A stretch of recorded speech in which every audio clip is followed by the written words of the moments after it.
But I wasn't the only one that competed from the team. We had Nicky Rod. Nicky Rod battles against Roberto Jimenez, interesting character. Big fan of CMOS, J-Rod too, strangely. J-Rod was talking a lot about CMOS. We were concerned that maybe he was talking about C-Man, but CMOS, he came to us with a jar after the match. We all take things before a match to give ourselves a little bit of boost. I don't know if CMOS is going to do the trick for me. But Nicky Rod, yeah, he had some tough matches. Roberto Jimenez, incredible. I think Roberto's probably the best close guard in the world. He even did some good wrestling exchanges with Nicky Rod. Who did Nicky Rod face second round? Wagner Rocha. Wagner, yeah. So Wagner's a guy that will talk shit to you. He'll slap you. He'll poke you in the eyes. Fucking headbutt you and shit. He'll headbutt you. And then afterwards he'll be like, aren't we friends? And you're like, no. Why would I be friends?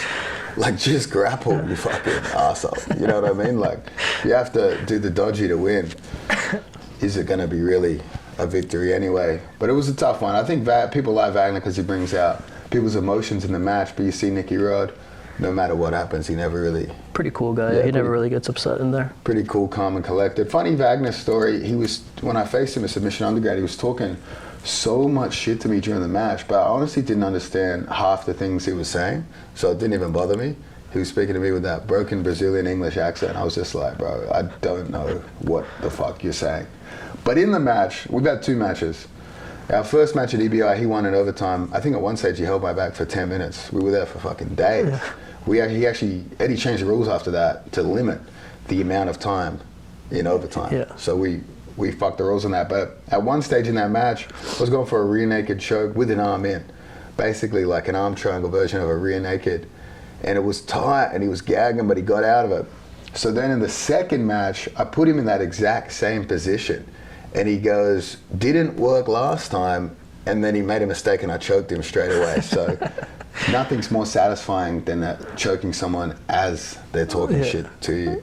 So yeah, Nicky Rod takes out both these guys in OT. I think Nicky Rod's the best overtime guy in the world. I don't think anyone is going to be able to control him. And I mean, Big Dan Junior Big Dan, I don't know, that's a bit of an oxymoron there, those guys refer to him as. I mean, maybe Junior intellectually, but definitely he's big.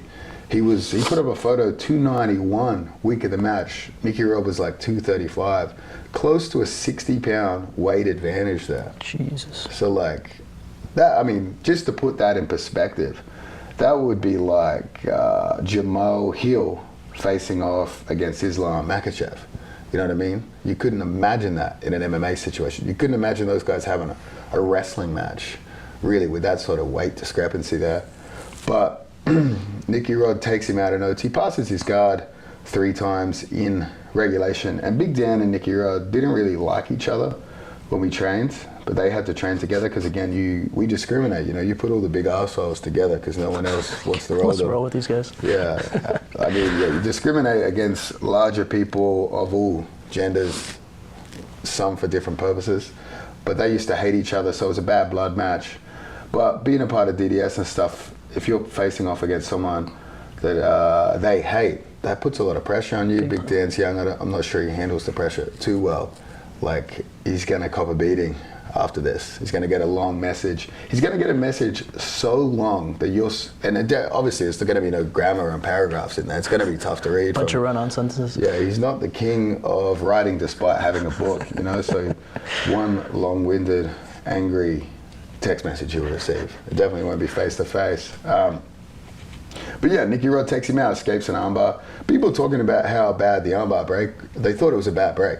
I don't think it was a bad break because we were working on something called a reverse sort of hitchhiker, and that's something where we can turn out. You turn your thumb out for a hitchhiker, turn your thumb down for a reverse hitchhiker. It's something we worked with Volkanovski leading up to Islam match, Islam fight. I reckon it's one of the best armbar escapes out there, the reverse hitchhiker. It's so hard to finish a guy that knows how to do that escape. Something I stole from Vinny Margalesh against Fabricio Verdun back at ADCC. You're basically getting your shoulder as high off the ground as possible while turning your thumb down to make it hard to get a break. It just means they have to lift their hips high to break you. So Nicky Rod would have taken a couple pops, but I don't think he's taken a single day off. Oh, dude, he was here on Monday after the match. Yeah, he was here training and shit. Yeah. We even trained at the PI with Vox crew the day after the match, despite us being extremely hungover. We got in there because I mean, again, that's what champions do. You know, we're a championship team here at the A team now. That's what we do.